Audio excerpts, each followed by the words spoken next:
You got questions? Hopefully I have the answer. In today's Q&A, I'm gonna go over how many days a week should you work out? Let's get right into it. So the question was asked to me specifically, Sam, how much should I work out? Should I work out 3 days a week or should I work out 5 days a week? That was the question that was asked, so I'm gonna kind of divulge between those two, 3 and 5 days a week if you're considering going that high, and we'll break it down by goals, okay? First things first though, this answer is going to be another it depends. It really depends on what your goals are. I'll give you the breakdown of how much we could be working out for muscle building and then how much to really maximize our cardiovascular benefits. Okay, first for muscle building. General, this is general, okay? I'm not gonna get into a nuanced conversation or you would be watching this video for 30 minutes.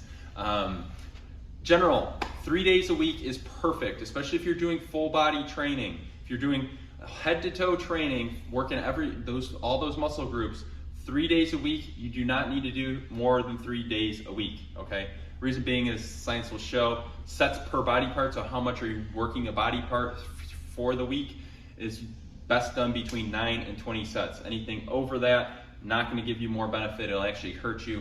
Anything under that is not gonna give you the results that you desire in terms of building muscle. So 3 days a week, full body, best practice for strength training.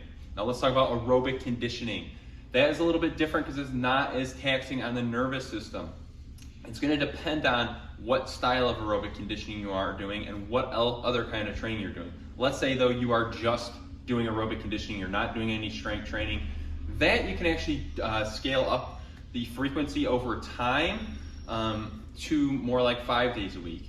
Now, starting out though, don't start out 5 days a week. And the aerobic conditioning is not going to look the same every single day. We do not want to hammer ourselves into the ground. We're not pushing max intensity, seeing how fast we can sprint a mile every single day, because that would over time really damage us. So what I would suggest if you're really looking to boost up your cardio, how many days a week for that, you can go one kind of longer to moderate day, followed by a shorter rest day, and then kind of alternate in there. I would not do more than 3 to 4 really intense aerobic conditioning days for the general public.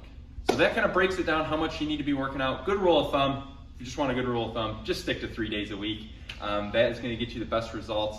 These other days of the week, that does not mean, when I'm talking about exercise, that does not mean we just sit on the couch for the other days of the week. Get up, move, do some stretching, do some mobility work, do some light. You can even do some really, really light kind of movements that are gonna put blood in the muscle, facilitate recovery, and get you better results. So that's my recommendation, 3 days a week of more intense training, and then you can go up to the other 4 days a week, very light, recuperative type work, and that's gonna get you great results. No need to really hammer ourselves 7 days a week.